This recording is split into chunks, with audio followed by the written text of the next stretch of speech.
All right, good afternoon, students, parents, teachers, and of course, my panel today, all titans in their respective fields. Welcome to day 3 of the CIC Career Week. And today we're going to be focused on the sports and entertainment session. I am Brevard Nelson, president of the CIC PSU, and I'll be your moderator for today. Now, over the last 2 days, we had alumni from the business and finance sector, the science and technology fields, share their journey and stories. And today, we're going to focus on alumni who have built powerful brands and businesses in sports and entertainment fields. You know, yesterday, because of the rising cases, our Prime Minister increased the restrictions to combat the spread of COVID-19, of course. And while that is important to save lives, I think I can safely say that my panelists have been operating in industries that have been the hardest hit over the last year, with no in-person interactive experiential events for a little bit over a year, right? And of course, we've been able to pivot somewhat into virtual events and other types of activities. But today we're going to find out a little bit more about those pivots and how these panelists have what they've been doing to sustain their brands. So introducing to you today, first of all, Jules Sobion, Commander-in-Chief of the Caesar's Army. Good day, sir. Blessings. Thanks for having me. Pleasure. And we have Andre Quan, aka the Carnival Ref from the popular Trini Jungle Juice brand. Greetings and salutations. We also have an international recording artist and entrepreneur, the artist formerly known as Mark Hardy. You know, you already get to the level like Prince and thing where you have artists formerly known as, and you have, you know, a set of names and so on, formerly known as Mark Hardy, but now just Braveboy. We have Marcus Braveboy, who, again, we'll talk a little bit about his entrepreneurial side as well as the artist side, right? And of course, holding on the flank for the sports field today is Mr. Leslie Tigre Fitzpatrick, former national footballer, coach, MLS player, etc., etc., etc. So, you know, we have a panel of alumni who've chosen to give back of their time today to talk with the students about their respective brands, their businesses, but starting from their journey in St. Mary's College. They sat in classes and in benches and in the same chairs, to be honest, that you all sit on in the halls, in the classrooms. They formed relationships over the years, and they will share their story, their journey from their school days all the way through to today, where they're at now, and how their time in St. Mary's and even beyond, how that influenced their thinking and their businesses, etc. Right, so let's just go very quickly around the panel with some a very simple opening question. Let's go back, way back in time, right? I couldn't resist. I'm sorry. I couldn't resist, right? We want to hear from each of the panelists. You know, talk about their graduating year, the subjects that they did in CIC, if they did any co-curricular activities, for example. And, you know, let's start with that foundation, and then we'll build into the journey from there to now. But I'll start with Mr. Sobion. Pleasant good afternoon, all. I'm a proud St. Mary's alumni. I graduated in a year of 1993. I came from a family that was very based in law. So it's quite funny that the subjects that I chose had nothing to do with following a law degree. Actually, I was more enthused with subjects such as history and geography, POB back in those days, principles of business. I think I had a businessman acumen at that time.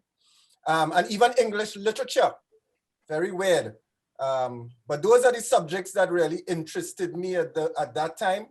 And it's so funny that English literature in particular played a very instrumental role in my life as I grew up to develop myself. I will explain that later. In terms of co-curricular activities, I mean, I would have started off in the choir. I played sport. In fact, I played cricket and I played football.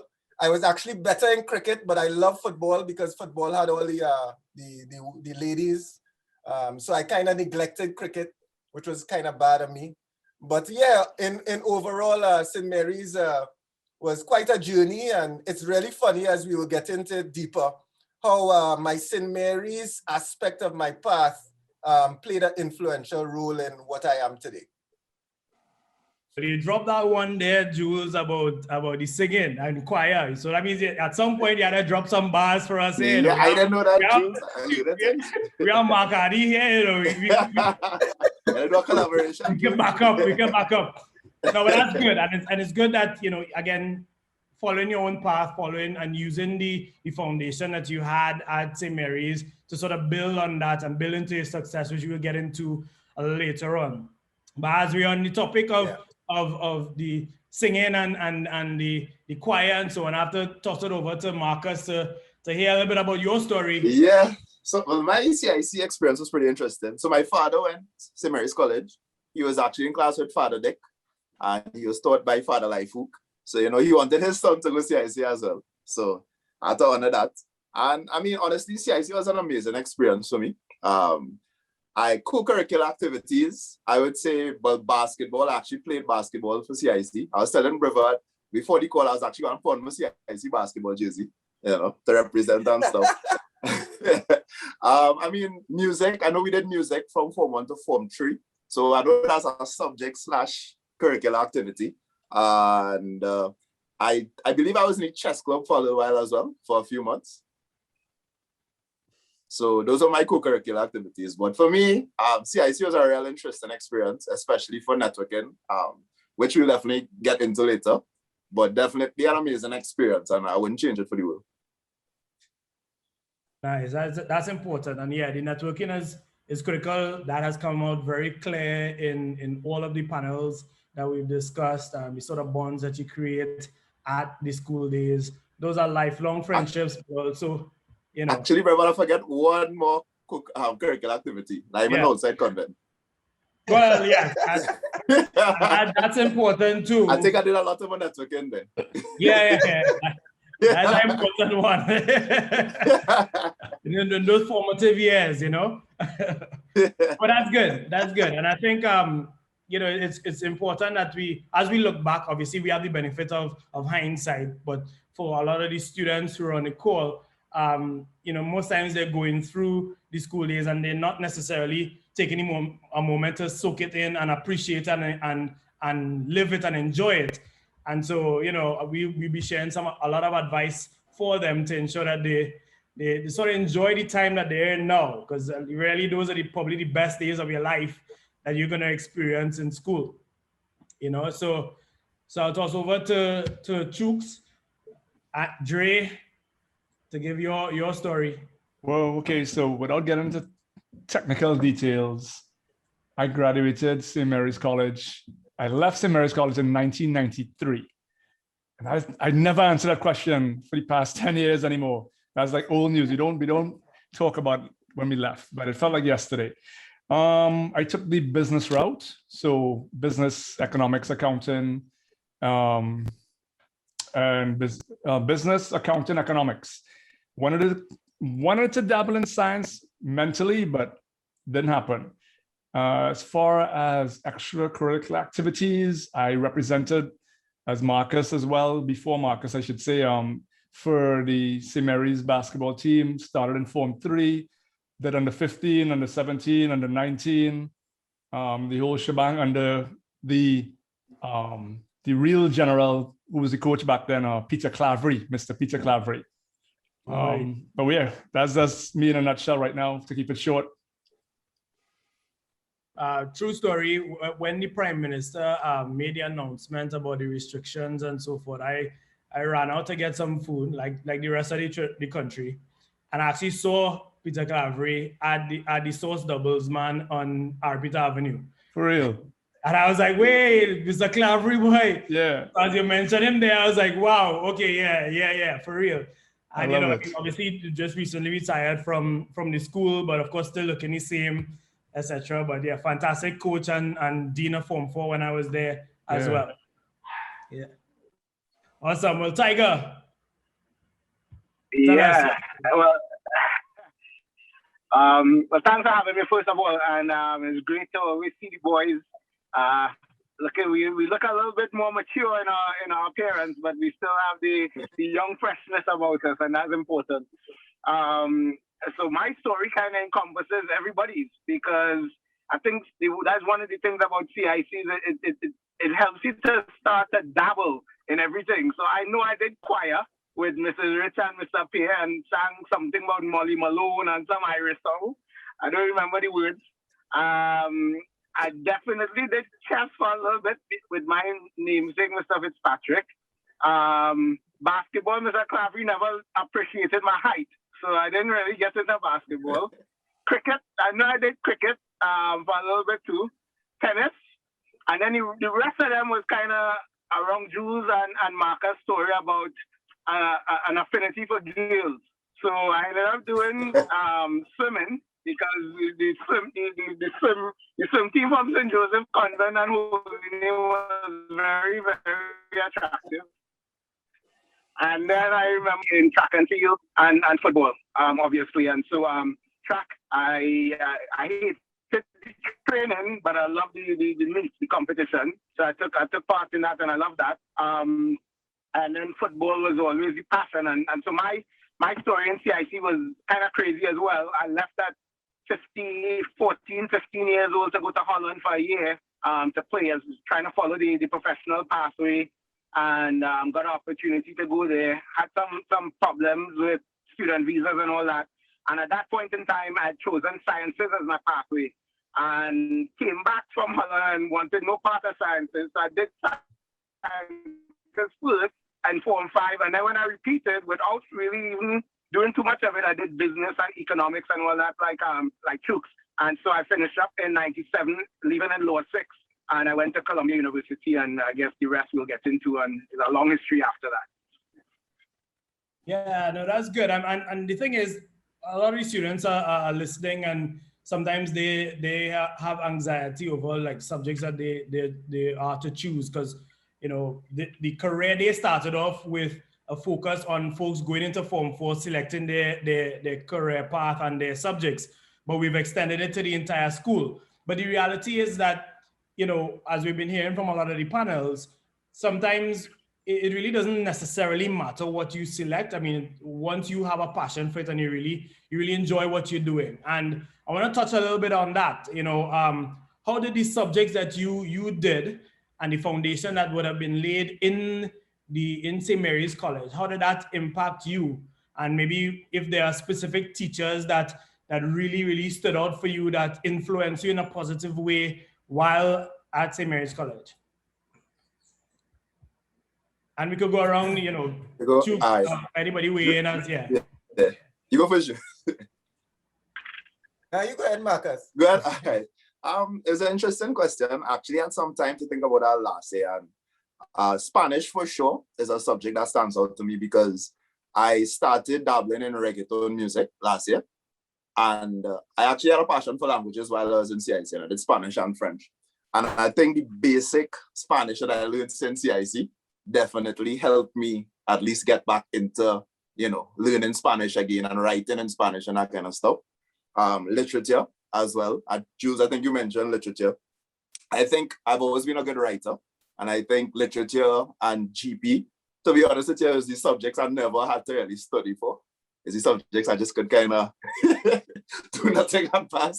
But for me, those stand out. And teachers, definitely Miss Ramsey, Spanish teacher, Miss Ramsey. By the way, I graduated in 2003. I forgot to mention that earlier. Also, my economics teacher, Mr. Ramsrow. I think he was very influential in terms of me looking at the world of economics from a young age and understand how the country works and how definitely those two and Mr. Barrow. We used to call him Breadfruit Barrow, but Mr. Barrow, he was like a father figure to us, a big brother / father figure. So definitely his talks, he definitely gave us a lot of advice, being young boys, experiencing life and that kind of stuff. Yeah, anybody? Jules, Andre, Leslie? Well, I know for a fact that while I was in St. Mary's, I felt a little bit confused in terms of my path. As I said before, my family had a very strong legal background. My father went to St. Mary's, and of course, he sent his 3 sons to St. Mary's. He never impressed upon us that we needed to follow in his footsteps, but he did impress upon us that we should find our passion and do it with substance. In other words, anything that you're doing, do it with substance and do it to benefit society. So I never really felt an inclination to follow law. I really felt like I had a business acumen, because I remember back in the days, I used to buy football jerseys and NBA jerseys for friends and sell it to them. I might have even gone away and brought it back and sold it to friends in school. So I did have a POB business acumen sort of inclination. But in a sense, why English literature was really important for me is that I have developed myself in the realm of events, entertainment, even carnival. But I really understand my passion is storytelling, and English literature played a very integral part of that for me. In fact, one of my favorite plays was the tragedy of Julius Caesar by Shakespeare. And I was actually taught that in St. Mary's. And it's so funny that, let's just say 20, 30 years after leaving the school, well, I would say about 93, class of 93, let me say 20, 25 years of leaving the school per se, I developed into this name and felt a love for English literature, which led me to Julius Caesar, which led me to building an empire. So it's so weird that, you were so confused back in the day and you weren't sure what subjects to choose, or really and truly, it's your passion that really led you to your purpose. So when I remember that, it's just the other day I remember that I've been calling myself Julius Caesar, Julius Caesar. Where did I get this Julius Caesar from? And it's from St. Mary's, and it's from English literature class. So it's really, really like crazy that, I had developed that passion ever since back then. And it played such an important part in my life now as a storyteller and as a person who's building an empire. Yeah, that's good. And I think obviously, like I said, I mean, you're looking back at it and you're seeing what the stimulus might have been or the catalyst for that change. But a lot of these students are going through that process. So we want to, obviously encourage them to embrace a lot of the thoughts and also recognize that some of the anxiety, some of the lack of clarity is normal at this stage. And that, you have folks who would have gone through that and are successful today. Wow, yeah, true. True. Yeah, and so I don't know, Andre or Leslie, if you guys want to chime in on. Yeah. I want to, I guess, go a little bit further with what Jules said. And I don't know how much has changed since I've left, but I could remember clearly, and I tell this story every time to all my friends. For the first 3 years of St. Mary's, I was the most confused soul, meaning my objective was, how do I get into the A or B stream, the top 80 students, right? Is there still an A and B stream today, Brevard? Not named A or B, but okay. I mean, you have folks still have the top 2 tiers, yeah, right? Yeah. Right. So He said, I well, worked my backside off just trying to figure out how do I get to be in those two. I was a note guy. I was note.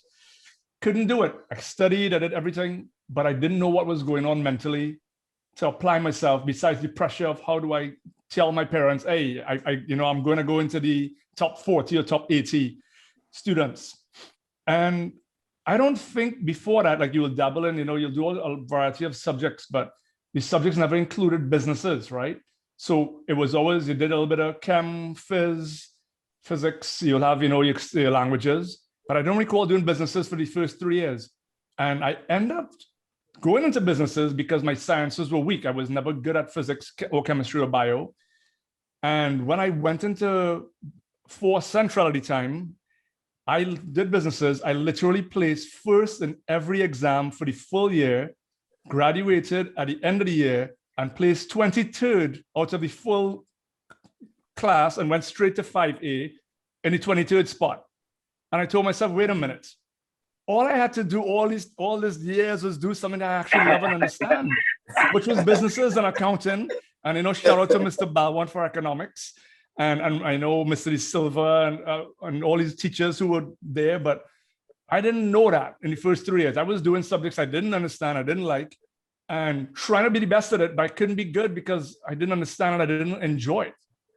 So I hope, from this, I hope that in those first 3 years that they can introduce some more business subjects, I guess, to allow you to understand, wait a minute, if I'm not good at bio or chemistry or physics, I'm good at businesses. So when I get to that picking spot, I know exactly what I'm going to pick. Because I think I got thrown into business because I wasn't good enough for sciences.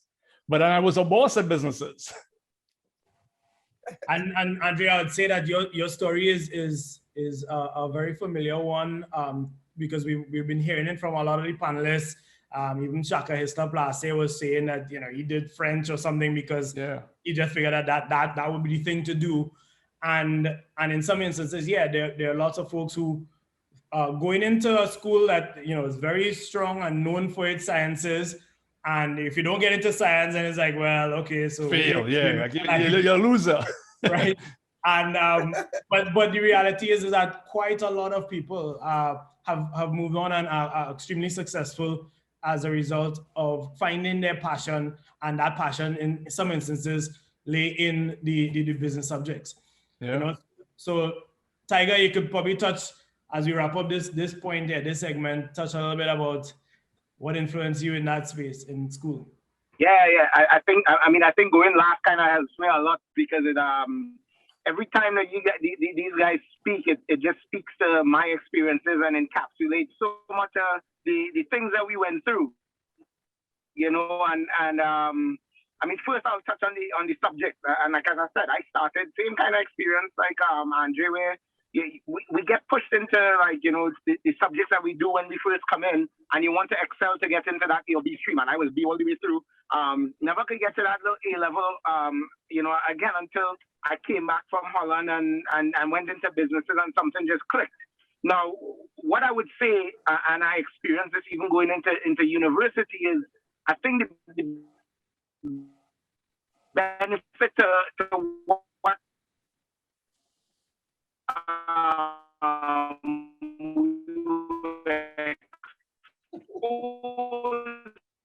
to this tremendous big to do a language or two languages, French and Marcus, and I was like, you have to have, a linguistic talent to be able to learn these languages and communicate. And then, the sciences were there and we had to do that, but then we had literature and we had English language and we had math. And so we have this base, and going into University, Columbia had something similar called a core curriculum that you had to do before you could specialize. So we had to do, again, a language and a science and a math and art humanities and literature humanities and music humanities. So some of the things that we might have learned in music is exposed to, and Jules talks to, Julius Caesar. I remember going in and learning about the Greek tragedies and stuff that we never really got into. But if we had gotten into that earlier in school, we would have had this base. I remember coming in and first thing we had to do was the Iliad. And I was like, the Iliad, but then when they talk about Achilles' heel, all of a sudden you know what Achilles' heel is, right? As a footballer, you know Achilles' heel.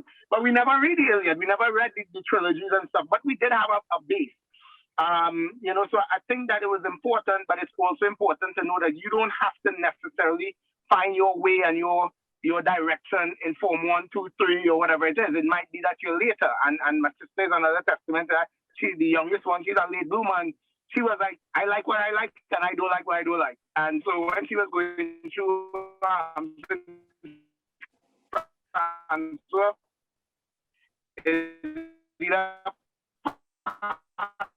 so fail. But now she's a PhD.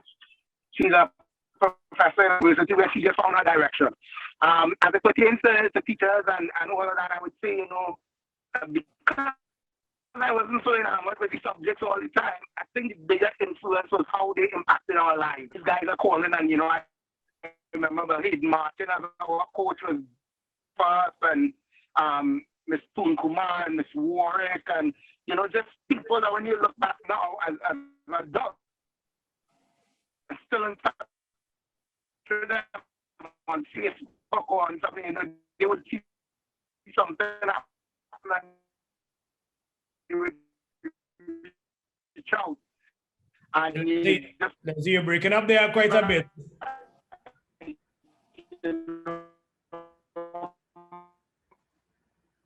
Yeah. It's Bengushian. I think so much. And then, of course, if you have specific economics or Mr. Suku or whatever, then just beyond, I might have to move. But yeah, I would just speak in terms of our subject. Yeah, Tigre, you were breaking up there quite a bit for that last segment. But I mean, we obviously get the point in terms of the teachers that have influence and also part of the journey. I want to now bridge the gap for the listeners and viewers from, you say, Mary's days to now. So a lot would have happened, obviously, over the last couple of decades for all of you. But I want to understand the evolution from, okay, this would have been your journey and your experience in St. Mary's College. And then that would have influenced you in certain choices and certain decisions as you went along, and all the way to where you are at now. So I'll start with Marcus. Yeah, so I really going down memory lane, just like Tigre was saying, like with all these, everybody sharing here. And funny enough, one of my first performances in front of a lot of people was Prefect's concert. I used to play the clarinet, and I actually played a Beanie Man song, and I opened for Kes, right? So it's just interesting to see, from back then to now. Also, I was the Form 1 youth, the small man who used to bring the football. My father gave me a football to bring to school. So everybody knew me for being that little youth man. So I just say, like, all that kind of helped networking for me. I understood networking from a very young age, that sometimes what you have to offer can help in terms of getting cool with people or in terms of meeting. So I came into school in Form 1, but a lot of people in the school knew me. Like most of the older Form 4, Form 5s knew me because I used to bring the ball. But to answer your question, I'm fast tracking into my modern life. People refer to me as a networking king. The name of my company is actually I Know Everybody Consulting Limited. It's a social media agency. And I think CIC definitely gave me that stepping stone for networking. And I remember being that fella in school who was cool with everybody. They would have different benches. The footballers lie on one bench, the cricketers lie on one bench, the West boys lie on one bench, the East boys lie on one bench. I was one person who was always cool with everybody. So I think CIC definitely made me understand how to get along with so many different people of different races and different parts of society. Subjects wise, just like Andre, I wanted to do sciences, but I wasn't good at it at all. So I ended up doing business subjects, and I run my own business. So I think that definitely CIC and my St. Mary's, like everything happens for a reason. So me not doing science and going into business, I love business. I love the world of business, but maybe I didn't understand business back then, but still having that foundation from CIC definitely helped. And I think just studying so many different subjects like geography and history, in school I wasn't really into it, but in terms of being able to communicate with different people, and I think I could go in any room and have a conversation with anybody. So I think that really shaped, who I am. And I studied law. I never expected to study law. I actually did it for reasons, in terms of understanding contracts for the entertainment industry. But still, I do think that my experience in CIC shaped me to just be very open-minded. I'm a super open-minded person because of CIC. That's interesting. I mean, because you would have studied law, and we've seen so many of these pivots along the way in terms of career. People study something, they did sciences, but they're not entrepreneurs. But as a result of their sciences, they understand the molecular breakdown of something. So that helped. And in this case, all right, you would have studied law, so at least you have some background in terms of IP and copyright and so forth. And what would have prompted you to sort of pivot into or become an international recording artist, first and foremost? Well, I actually wanted to be a DJ first. I think when I was saying that one of my extracurricular activities was liming, it was not a joke. I think because I used to play basketball in Form 1 and Form 2, not for the school, but just after school in the yard and stuff. And I was real good at basketball. And I just discovered lineman, and that distracted me of it. So it was Pizza Hut every weekend, intercol games, lineman, house parties. But funny enough, those things taught me networking from a very young age, So even though it was a distraction, it may be seen sometimes like my kid is lineman too much, or my son is going out too much, he needs to focus. I think balance is good. So I always tell parents, like my friends who are parents, and when I have my own kids, I'll kind of allow them, to go out in certain environments that are safe and meet different people and, just understand life. I think like lineman helped me understand life from a very young age, but my core was from CIC.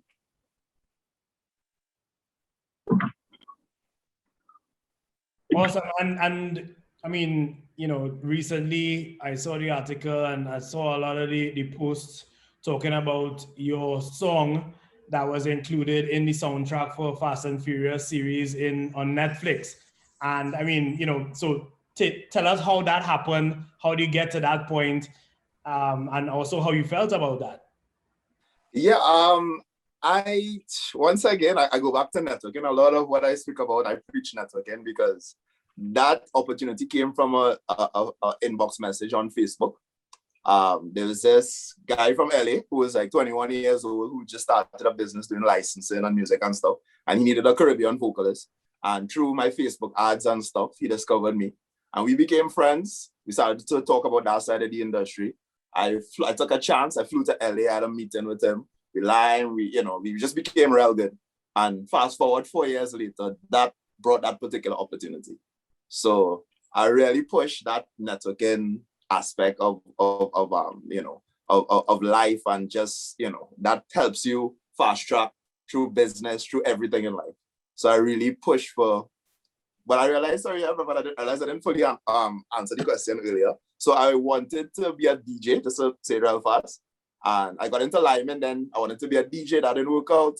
And then I actually couldn't afford dub plates. So I started to record my own dub plates. And that's how I became artist. Nice. Nice. Okay. Good. I guess interesting enough, the law degree may have actually helped in terms of when you're signing a deal to have your song on a soundtrack for a Netflix series. There's a lot of IP and a lot of royalties and a lot of discussion about rights and so forth that I'm pretty sure that you have to be mindful of, and your awareness of that may have been, at least, the law degree might have come in handy then. No, for sure. And I have my LLB from the University of London, but I'm not an attorney at all. I did not do the bar, but I have so much experience in entertainment contracts through trial and error. I was thrown into this field of EDM and alternative genres, being somebody from Trinidad, which is the land of soca, calypso, chutney, etc. And there was nobody I could really ask who would understand these deals. So I literally had to use my legal background and just gut feeling sometimes. And through that, I just really understand how contracts work in the entertainment industry. I remember Kanye's contracts leaked recently, and I was able to read it and actually, I'm like, these are the contracts that I am doing myself. So definitely, I would say, even in my business, like I do my own contracts for my clients, in terms of, I do social media. So I have contracts for social media with my clients. Law is something I think, law and business are two subjects I think everybody should at least do a course in, and entrepreneurship. Yeah, that's good. That's good. So Andre, just help us bridge the gap between, you know, the Saints days and now, you know, Trini Jungle Juice and everything that's been happening. Yeah, I think you might want to start the stopwatch, right? And I'm glad I'm talking before Jules. Jules' story is going to be real long. Check it out, right, Brevard? I want to drop some gems because I'm going to tell a story, but there's certain things that I think if I was in school and I knew these things when I was in school, I'd be able to excel in little areas faster, right? So whoever's on this, take a notebook and start making some notes as I talk. I'm going to abbreviate this story as best as I can. So coming out of school, A-levels. So first of all, I recommend if you could do A-levels, do it, right? So I did my A-levels and I wanted to go to UE, but I was not, again, my A-levels wasn't strong enough to get me into University West Indies to do business management. And I had to do social sciences / management. And I said, I'm paying money, my hard-earned money that I already have to go and do something in UE that I don't want to do. So I made up my mind, I want to go to school in the States. Now, the reality is a lot of y'all will want to go to school abroad, US, UK, whatnot, Canada, all good choices if you don't want to go locally. Here's the trick. I did the SATs, my scores weren't solid enough to get me a scholarship. So you're thinking, what now? How do I go to school? I can't afford it. Here's a tip. Tip number one. Look at community colleges in a state that you want to go to. Hit up a community college and you will pay a lot cheaper tuition than if you have to go to University of Miami or Yale. So if you want to go to school in the States, look at community colleges. And that's tip number one. Make that note right now, right? So I went to community college, in Miami, did 2 years. Because my A-levels grades were really solid, I was able to get credits in my first year, lick up the 2 years, come out with like a 3.8 GPA out of 4.0, and then get a full tuition, full room and board scholarship because of my good grades in the first 2 years at a community college, which you could excel in. So if you cannot get out initially and pay for it because you can't get a scholarship, don't lose hope. You can still get out there. So after now I got a scholarship. I'm in University of Bridgeport in Connecticut, full scholarship. And I'm telling myself, oh shit, like, should I have just I had the choice to go to a state school, such as the University of Florida or University of FSU, right? So I could go big school or I could go full scholarship. I went the Trini route. I took the full pay and bam, the rest was history. I came out magna cum laude in business administration. And then I told myself, okay, what I'm going to do now? Because everybody has a business administration degrees, waiting tables at TGI Fridays, blah, blah, blah, blah, blah. Okay, so you then get 2 points there, how to get into a school and how to get a full scholarship, right? So now you're on your way. You come out of school, you network, you land a job, and you go from there. So I started off doing typical programming, and I did that for a company in New Jersey called Public Services, Utility and Gas, which is the TN Tech of New Jersey. Did that for 2 years. Going on 3, landed a dream job at IBM programming, worked with IBM for 7 years. So people don't know this about me. So I was a program developer, application developer. On my way to getting that corner office, working on my way in the management chain, and I decided, you know what? I got involved in entertainment, which led to where I'm at today. So it was a passion to promote Caribbean culture and soca music and then carnival.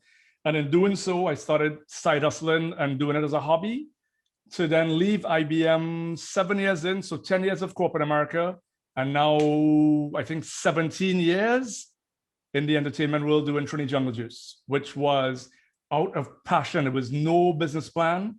It was me promoting my culture, doing it for free, loving it, and then was able to build this, I guess, beautiful company, media powerhouse in the Caribbean. Some people say it's the MTV of the Caribbean. I'll take it. Trini Jungle Juice was born and Carnival is now my life. Yeah, no, that's good. I mean, and it's important to understand that a lot of the times, pretty much most of you guys, your story, you're forging paths that are unique, right? You're going down paths or roads that are not well trodden, and And so therefore, you know, you don't necessarily have the proxy. There wasn't a Trini Jungle Juice proxy or Seals Army proxy or, you know, international recording artists that you can necessarily fashion yourself against. So, you know, what are you looking to or using to motivate yourself during these times, especially in the very embryonic and nascent stages of building your business and brand? That's a question for me or Jules? Well, no, I'll for you first, because I'll get into Jules and his story and bring right. that up. So we're talking since the pandemic hit? No, just before, because pre-COVID, I mean, right. Obviously, even when you started the Trini Jungle Juice period, that would have been new. Obviously, right. there were other brands and so on, but you were positioning yourself and positioning the brand in a particular way to focus on Carnival, focus on soca music, etc. But that was also carving a niche, more or less, in the space. So what would have been motivating you to do that in this space at that point in time? Yeah, I mean, that's a good question, Brevard, because it's funny because people actually say, you know, Trini Jungle Juice is one of the original social media, you know, before social media was born, that's what we were. You know, you had to go to certain entertainment websites to get pictures from the events, but I think it was really pushing, as I said before, just pushing passion for something that I believed in. And what really triggered this whole movement was back then in the day, there was a lot of good music out there, but you had no clue who was singing it. So Marcus might have the biggest tune in the Caribbean, but no one knows who Marcus Braveboy looks like or what he looks like, right? So people knew Pump Me Up and a lot of tunes by Marsha, well, I won't call Marsha, but, you know, a Destra, whoever, through the region, but no one knew who it was. So I decided, you know what, how do I bridge this gap initially? And I started taking my little JVC camera and running around the place and doing interviews with artists to get their face to their music, and became one of the original leaders in videos. So everybody at the time was just doing pictures. You had the Trini Scene, you had the Toronto Limes, you know, shout out to those guys who started the whole movement of photography, entertainment photography. And we went heavily into the video side. And it was me saying, hey, how do I do visuals and be more than just a still photo? I want to be interactive and I want people to match it up. And started doing that. And that took off into a whole leg, which then led to the other leg when we realized, okay, well, you know, we're still competing, or I was still competing at the time with a lot of entertainment powerhouses like the Trini Scenes and like the Toronto Limes at the time. And how do I become something that could put me aside or set me aside from what they were doing, which is key again, always find a niche, right? If you're playing in a market and you're too broad in that market, you will never excel or find how to punch through. And we decided, you know what? We want to be the best when it comes to Carnival. We want to be the Bible when it comes to Carnival. Any Carnival, not just in Trinidad and Tobago, but the world, we want to conquer it. We want to know about it and we want to promote it and help grow Carnival as a whole. And Carnival became our specialty. So from being the first global Caribbean entertainment website, which was the first mission that we accomplished, before anybody was thinking global, everybody was strong in that one market. But we were, how do we take over the world? Like, how do we be the best in Trinidad, but also cover Jamaica, Miami, London, New York, any market, any major city we want to operate and cover. So we might not be numero uno in that market, but when you look at all the markets put together, we will be number one, right? And that was the two things that set us aside. And that's how we got involved in becoming a Carnival specialty or specialist or connoisseur. Good. And I'll get into the pivots in a sec, because that's a whole realm by itself, particularly during this pandemic. But staying in the realm of entertainment, I want to now toss over to Jules to talk a little bit about your journey, bridging the gap between the St. Mary's to today, and tell us that journey. Give us that journey. Well, I can definitely tell you that your passion will lead you to your purpose, because back in St. Mary's, I would have never imagined that I would be where I am today. And that is a fact, simply because I had no understanding why I was so passionate or in love with English literature. I remember talking to my mom and dad about it. I was like, I love English literature, but was I supposed to be an actor? Was I supposed to be a thespian? I didn't get it. There was no money to be made in that regard now, because I remember that was a big conversation back in the day. Is that going to get you paid? Is that going to get you gainful employment? And I could not explain it. But English literature was a reason for me being passionate about storytelling. Yeah. So that was very key for me. I loved productions. Maybe I loved theater. Maybe I loved the concept of productions, etc. Right?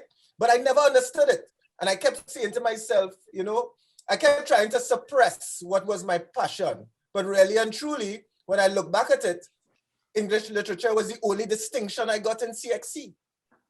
It was the only one with a distinction. And I kept saying to myself, what is this worth? I didn't understand it, right? And then the fact of business. I love business because I felt like I had a natural business acumen. I could make $1 out of 15 cents.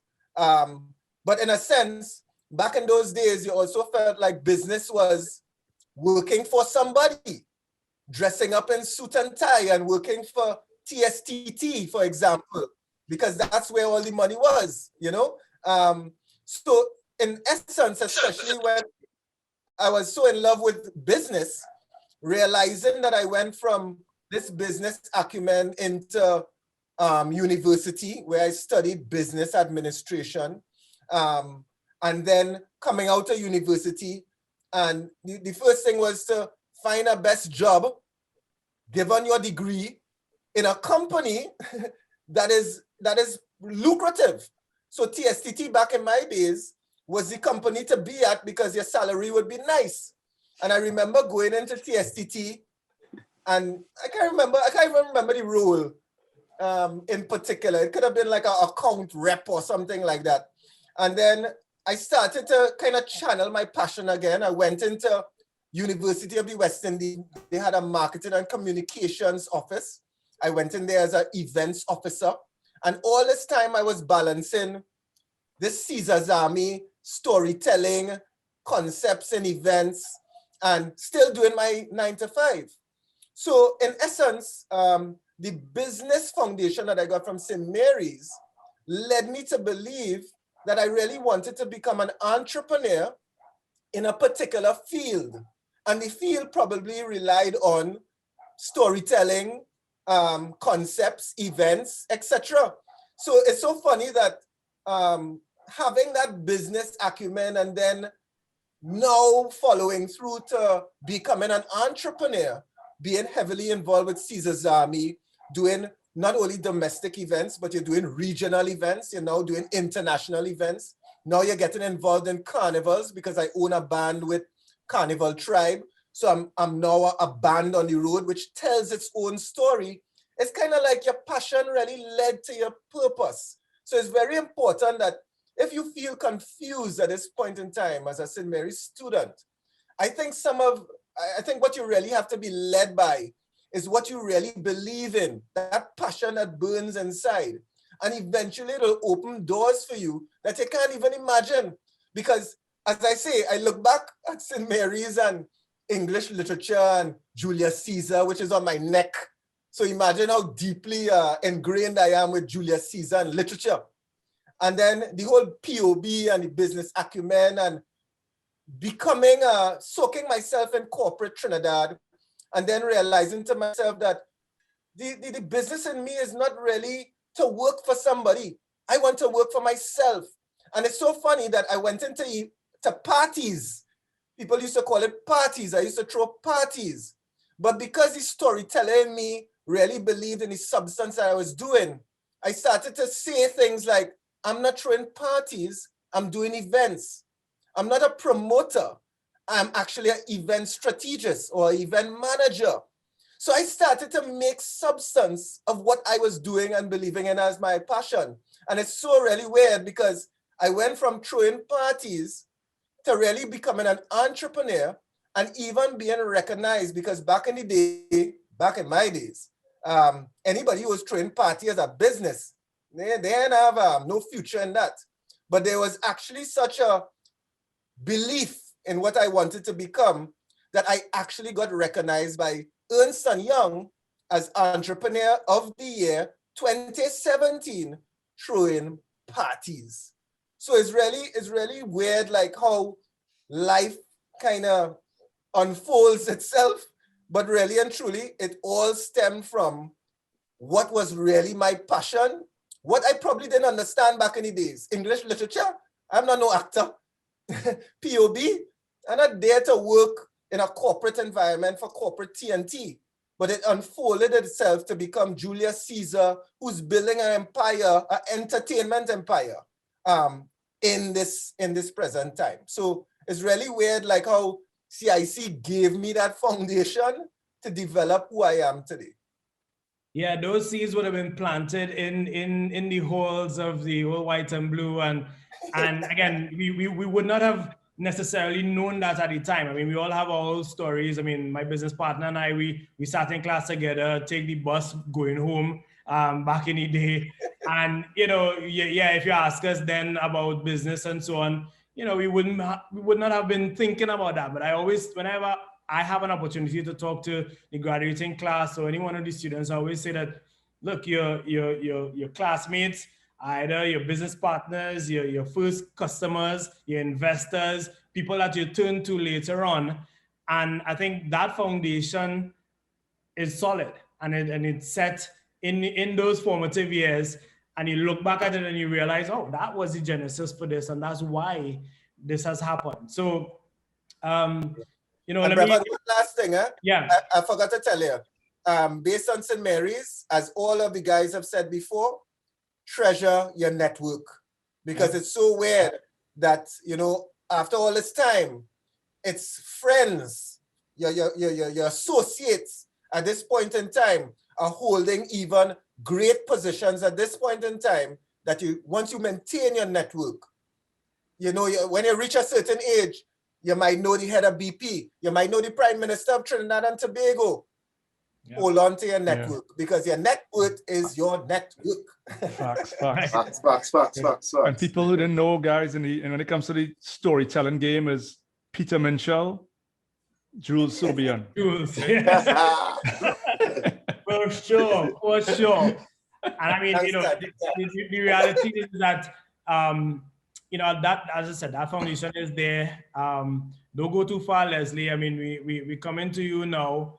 But you know, we've had those experiences, and that network is a powerful one. From where I sit in the Past Students Union over the last probably about 12, 13 years, I've seen the power of the St. Mary's network firsthand, and every walk of life, every field that you can think of, there's someone who would have come from St. Mary's College, and not just existing in that space, but excelling, right? If you think about it, we have the titans in the entertainment and sports on this panel, but across all of the different panels, we had people at the top, at the very, very top in business, finance, science and technology, artificial intelligence, all over the world. And that is a testament to the quality of the school, the teachers, of course, and the work that has been done there. But also, I think it's a level of the camaraderie, and in some instances, we push each other, right? We push each other to be excellent, right? And that serves us well in the end. Yep. So over to Leslie, and we want to get a little bit of your journey in between school, St. Mary's College, and to now. Before Leslie starts, guys, can we just get a round of applause, everyone, that Leslie Tigre is on Wi-Fi finally? Yes. I'm also sitting, not driving, so that's good. That's why I waited. I said, let me make sure that he's not driving. Yeah. I had to make the adjustment because it was pixelating a little bit. Things was going a little bit awry. So I was like, you know what? Let me get home. Let me get into my comfort zone, and we'll keep going from there. Yeah. I switch calls, I switch phones, all kind of things, just to make sure we're on top. No, I mean, again, it's so funny to hear, the travels. I mean, we all know each other, and we see each other and we relate. But it's been a long time since we ever sat down and been able to share, how we just got to this place, and we see the success, and we all see each other, and we're like, yeah, you give yourself daps and props for it, or you get the props for it. But a lot of people don't know the journey, and I mean, in my case, is you see the professional career, but there's a road less traveled for so many, and one of the things that I look at, and it's the basis, and Hayden Martin, again, I'll bring him up, always used to express to us, and Jalili White was another one, that the difference that we had compared to, like, let's say, the regular football or the regular athlete in Trinidad and Tobago is that brain power and that intellectual capacity that kind of sets you apart. So whenever you hear about the kid that wants to go pro, is usually a ghetto youth, a grassroots youth, or whatever. And I had a kind of juxtaposition because I was living, with my family. We had a house in Trinity, grew up in Woodbrook. But then my grandmother, I spent a lot of time, and she grew up in Coconut Drive, Mover. And so I was around all these like very, what you would probably describe as nefarious characters now. If you look at the way that the landscape has gone back home. And, just kind of touching back to the teachers, I remember the impact that they had on plenty licks, and, the deans beating us and things, which I don't think happens anymore. But, you look back and you laugh because it was like part of our upbringing. And so, again, my parents were, I remember playing basketball and lineman by Jules' house. And, that was a big lineman spot. And, with the various people, and looking at Jules' dad, and, his part of playing politics and being an attorney and all of that, and my dad used to work for the government broadcasting unit and the Ministry of Information. So I always had this, this kind of intrigue by politics. And then my mom was an economist, and so as I said, I started in science, and then the business side of things just came so naturally that when I went into university, you go through the core curriculum, and you're like, okay, my parents are like, hey, you just get your degree, get your undergrad degree, and then you do what you want after that. But you need a background, and especially coming out of the whole Holland thing where it wasn't working out. And we all think that we're big men. And so I remember leaving CIC at 15 to go to play and crying every night because we had no cell phone. You're not speaking the language. And it is a business when you get to that part of, to that stage of football and life, is you competing against people that have grown up in this professional environment all their life within professional clubs. And now you have this outsider coming to try to take this space and to take this spot. And if not to take their spot, to take the spot of one of their partners they grew up with. So it come like we growing up and a man just coming through and looking to bounce the next man out. And so at 16 and 15 years old is a harsh reality where people don't pass a ball to you, nobody wants to talk to you. And we coming out of first 11 and under 14 and I say, well, everybody linemen and we go in Pizza Hut after and all of that. Total different ball game. So the opportunity to go to university kind of gave me a little bit of solace again, because you got back into this environment that allowed me to now be back in that community type environment where your teammates are your friends, and it wasn't just about a business. And I remember going into economics and political science and looking at the shackers and some of the people like David Nackett and stuff who actually still made it into the professional realm. So 2 other CIC alums who again took the path less traveled by going into university, plus Dexter Steen, and getting their degree, and then still having the opportunity to go play, because then you're 22 years old and everybody like you're old. And in football terms, breaking in, you're kind of old at that point in time. But coming into the US system where they have always had this model in sports where they have a draft. And so you go into the school and then you finish school and then you go into the draft. So it was like a later type of development to get into the pros. And I actually been working on this with Sean Fuentes for over a year now. I was supposed to be telling him my story and kind of going back. And I remember looking back, and I would look back at my career in football, playing career, and you'd probably be described as a journeyman, because it was 2 years here, a year in Holland, a year in China, 5 years in the US, a year in Puerto Rico, 2 years in Germany. And then I look back and I was like, but look at the life that I was blessed to have by having these opportunities to live in these places, to experience new cultures, and again, because of the base of CIC, it's like we're just chameleons. We go in any environment and we fit in, we like salt. anywhere we go, we fit in, and everybody is like just gravitate towards you. And so I did the degree in economics and political science. Same thing like Andre, in terms of our base in CIC had me coming out of this Ivy League school where Barack Obama went and Lauryn Hill and all these people. And I had like a Dean's List GPA 3.3.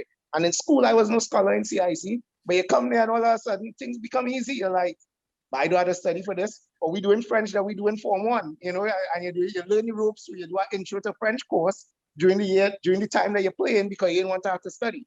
So you had a balance, and, you know, time management skills with playing sports and studying and all of that. I remember I was telling somebody the other day, because I'd be sending out these emails at 3 o'clock in the morning out to the club. And everybody's like, what are you doing up at that time? And I was like, well, when I used to want to watch TV back home and play sports, my parents used to say you had to find a time to do your schoolwork. So it would be getting up at 4 in the morning, doing my homework, going out and run, and then going to school. It might have been falling asleep about 1 o'clock in the afternoon sometimes in class, but that was my way to balance. And so we developed this real good time management skill and mechanism that served us tremendously throughout life. And, you know, one of the things, again, like you hear these guys talking about, it's finding your niche. And I remember at one point in time, I came back home, my dad was ill, and so I was there with my mom, and I'd retired from playing, and I was just like, what do I do next? And I opened up the bar, Red Lion, with some partners, and that was great for a year and a half. It was plenty line, plenty party, but not much focus. And then at a certain point, I was like, what are you doing with your life? You know, you have this Ivy League degree, you had this, you know, 10, 11-year professional career. What you want to do next? And obviously, sport has been my passion. Impacting lives and youth life has always been my thing, and giving back. And so I looked at, okay, well, I'll get, you know, I had some opportunities to get into coaching. And, you know, I realized that I was a very good coach, a very good teacher, and not very many, not all elite level players become good coaches, as you know, Michael Jordan, somebody, and part of that is the things that you take for second nature, you actually have to teach. And people, you know, that's the hard part for the elite, the top echelon athletes in the world. That's why it's hard for them to sometimes become coaches and teachers, because things that they just take for granted is things that people have to work at. And I had this innate ability to like teach and to pass on information in a way that the youths kind of got. And it's because probably we are youths at heart, you know, you can relate to the music, you can relate to, you know, culture, you can relate to some of the things that they wanted to do. But I got to a place where you're looking at, and a lot of you would know about, you know, the problems we have with racism throughout the world, and obviously in a lot of our industries where you don't get that break. You know, you look at it in England, and you look at it in, you know, people like Dwight York and people, you know, players, even Shaka, players who have reached the peak in their career and not being given that opportunity and that chance. And I was like, you know what? I am not going to just pigeonhole myself as a coach. I now need to find my niche, and my niche has to be maybe how I balance the business and the economics and all of that, and become somebody that's viable front office, somebody who can like start up a consulting company, somebody who could push the players into, do you want to go to school? Do you want to go to university? So on the player management side of it, because I've been on that side, and someone who could then look at forming a foundation to give back to these kids that can't afford it, because obviously we grew up in a system that's not pay to play. I don't know if it's changing a lot now, but in the US and North America and Canada, it's pay to play. So people have to be paying $5,000 for the kids to be playing every year. You know, that's 5,000 US. So you're talking about like if you was in Trinidad, your parents had to find $30,000, $35,000 for you just to be able to play the sport without even traveling and stuff. And so I went on to look at some degrees, and I wanted to have an accredited school and something that was worthwhile, but also where I could do my coaching and still and all of that. And I ended up doing a master's degree in sport administration and sport management at the University of Miami, where I could go down to Miami part-time, do it there, and then do a lot of it online. And I was able to get that master's degree, graduate again with a 4.0, and, you know, really now take that into, hey, this is why I'm for my own business, my LLC, Train Like Tigre, which incorporates those 4 aspects: the consultancy part of it, the sports management part of it, you know, the training, personalized training for elite level athletes that want to take that next step, and then the foundation. And so I went from just being this coach who was good at what he did, but I was just one of many, into now being somebody that was revered as like a director. And so my role now is as an executive director of a youth soccer club in Blacksburg, Virginia, which is based around Virginia Tech University, where I handle the entire thing. You know, I handle the business, the accounting, you know, I have a staff under me. I hire, I fire, you know, the only people I answer to are board of directors. And I've kind of just taken that, you know, holistic approach to not just pigeonholing yourself as a soccer player, not pigeonholing yourself as a coach, not just pigeonholing yourself as a businessman or executive, but trying to bring this whole picture that I'm marketable in so many different ways that is almost like a one-stop shop. If you want something for your soccer or your sport career, you come to me and I will find it. If I can't find it, I'll outsource it or I'll find a way to make it work. And actually, I kind of stumbled into the job because my first thing was just to come in and put the structure in place for them and, you know, take the club from one level to the next, bring in the Ajaxes and the Real Madrid coaches from that network. And it goes back to that network again, the network you get from playing into the club and kind of take them. And they're like, nah, we want you to be here. You have to be here for 3 years. And then anything could happen after that. And so, you know, that's kind of the path that my life has taken since CIC into college, into playing, and then now into this executive type role within, still getting to coach, still getting to be on the field, impacting daily lives, but also now handling a business that's, you know, a $500,000 US business in terms of the sports industry. That's good, and that's a tremendous journey. Again, as you rightly said, I mean, most times, you know, we're interacting across the panel, but also with other folks, and you don't necessarily know the journey, you don't know the path and or the struggle. And it's always good to share that now with the next generation of students coming out. Well, let me just touch on that for 1 second too, because that's a big part of when I give, you know, I do these inspirational speeches and then people see this now, they see the end or the continuation of what this is. But I'll tell you, when I left university, I was supposed to go into the draft, the team folded, and I went into the MLS with Columbus Crew and got injured the first day. No insurance, no nothing, tore my quad. I was out for 8 months. And the next 2 years after that were the hardest 2 years. In fact, I almost quit playing football. I went and I was looking into a PhD master's degree at Ohio State because I was living in Columbus at the time, and got told no by about 14 clubs before I got the first yes again. And along those 2 years, I went through depression, went through, you know, what you're doing, again, you know, you had these crossroads. And within a year of being told yes, I was back on the national team, going into the World Cup qualifiers, all of that, back into the MLS. So there's a story to be told in resiliency and perseverance and belief, but there's also a story to be told in having a reality and knowing, hey, this might mean, you know what, this road ain't the road for me right now, but I could change and go in the opposite direction and become very successful in that manner as well too. Well, speaking of resilience, I want to touch on, you know, the elephant in the room, right? We're in the middle of a pandemic. We've been impacted for the last year plus, almost year and four months, if you will. And the impact of the pandemic has spread across multiple industries. But of course, I think the sport and entertainment industries have been impacted significantly. But again, I've noted that each of you guys have been doing a lot of different things to pivot as well as sustain your brands throughout this period.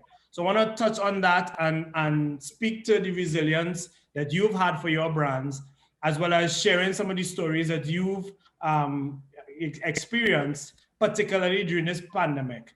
So I'll start off with Marcus, and then we get into the other guys as well. Yeah, sure. 2020 March, going into April, I had a bunch of, I was actually supposed to go to Miami Music Week to perform. I had a bunch of events planned in Trinidad because I made a deal with Jules, also a CIC link, to do some live events there, giving upcoming artists a place to perform live music. So we had a whole schedule, you know, we were going to do it into summer. And I just had a lot of plans regarding entertainment stuff, even wanting to do like a festival in Trinidad for summer, showcasing Trinidad artists and stuff. And the pandemic hit, and I now had to decide, okay, what am I going to do? Fortunately, I was able to talk to music TT. And instead of doing the events in a physical space with crowds, we did it virtually. So that was one way I was able to use innovation. But also I started to realize, you know what, it's now or never for my music career as an artist. Because I juggle a bunch of different things, but in terms of being an international artist and a successful international artist, my time is running out because the entertainment, especially music, is a young person's sport, right?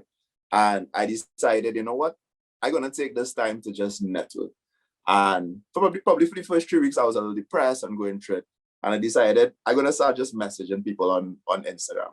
So for me, and this is just advice to anybody, whatever your career is, hashtags on social media are so important in terms of finding people. That's actually the purpose of hashtags, not just posting it just to be cool, but also there are categories in which you can find people. So I started to search for, I mentioned reggaeton.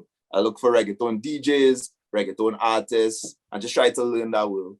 And every day I would DM, private message, like 20 people on 20 DJs and say, hey, I'm an artist from Trinidad and Tobago, getting into the reggaeton world. Sometimes they speak Spanish, I have to use Google Translate or remember Spanish from CIC. And I just spent the first 2 months doing that.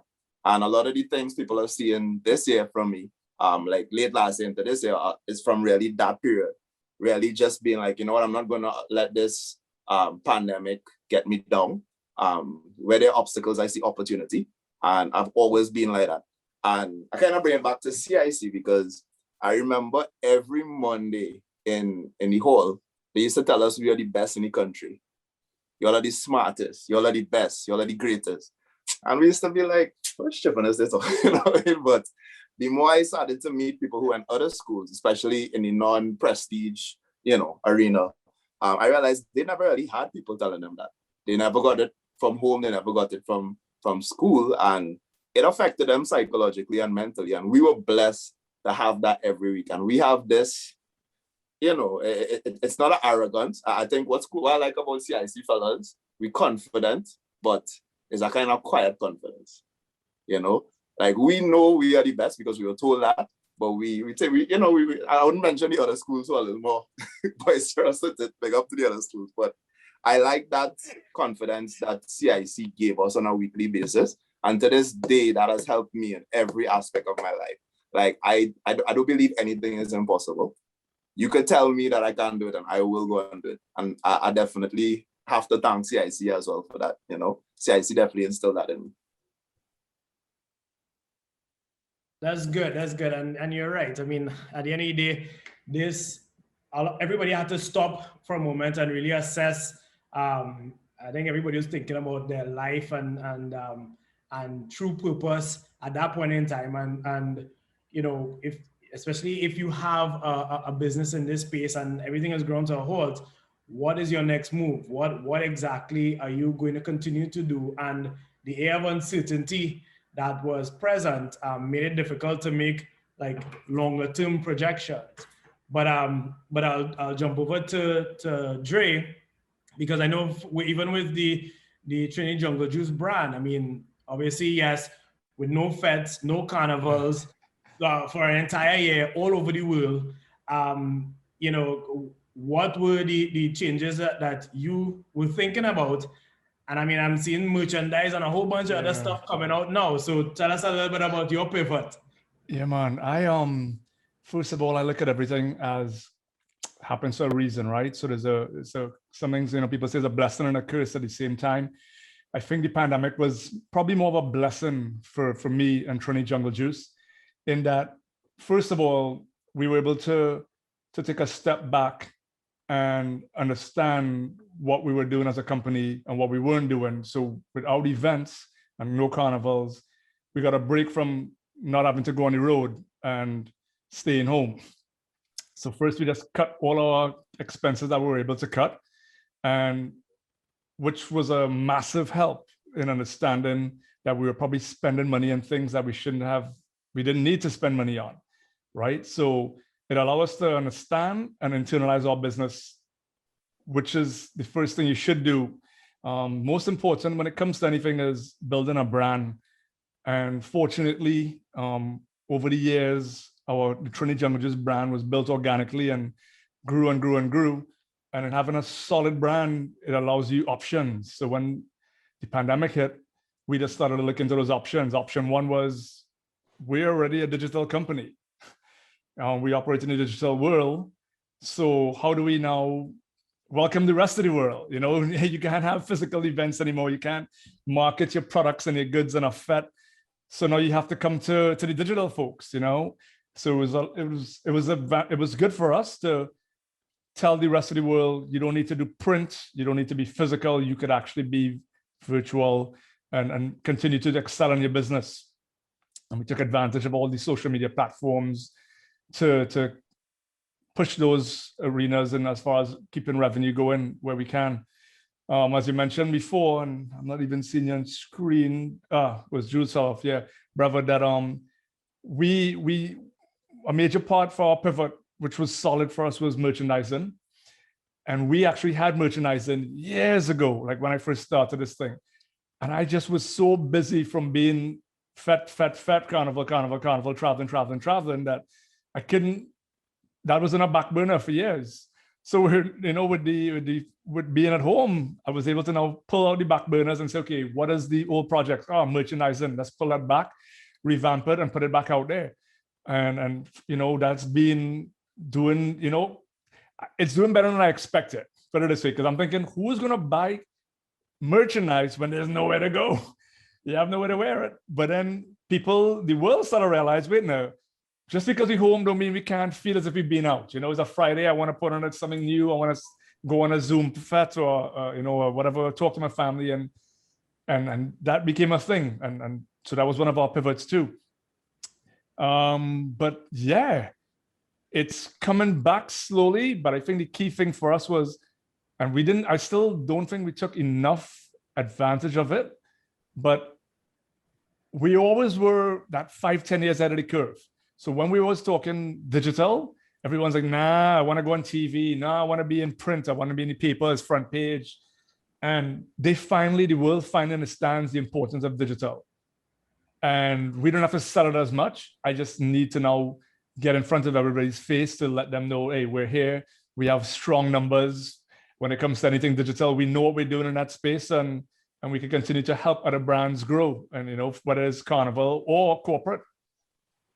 Yeah, and I think that's important because, you know, looking at adversity, it's very easy to look at the pandemic as just, you know, something that's negative. But by looking at the silver lining and the opportunities that exists, and trying to reinvent yourself, trying to find different ways to continue to sustain your brand, but also remain relevant. Yeah. And not just saying, well, all right, well, you know what, pandemic, what we gonna do? Yeah, you can't. As you know, we put out a T-shirt. Actually, it says "Hustlers don't complain. We figure beep out." Yeah, can't complain. Let's figure it out and move on. And I think that seed would have been planted at St. Mary's because it allows you the opportunity for critical thinking, right? To stop and assess the situation that you're in. Yeah. Okay, no, you know what? This part I have an obstacle here, or this part is blocked, or that we no longer could do this. No problem. Pause for a cause.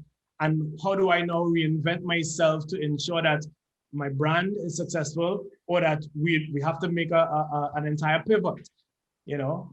Yeah. And on that note, I would want to bring in Jules now to talk a little bit about your pivot and during this pandemic, of course, there are lots of opportunities that you have decided to explore, everything from mass production in Napa all the way to, you know, merging development and creative folks to solve carnival, a virtual carnival, to doing augmented reality and a whole range of other things. So tell us a little bit about the purpose that you've made and the time between, you know, start of pandemic to now. Well, I can tell you one thing. St. Mary's students are born leaders. Everybody on this panel is a leader. Everybody who attends St. Mary's are leaders, even if you don't know it. You're born leaders.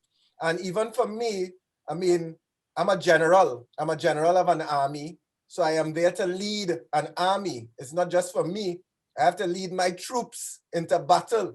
And the pandemic was one of the greatest battles I've ever faced.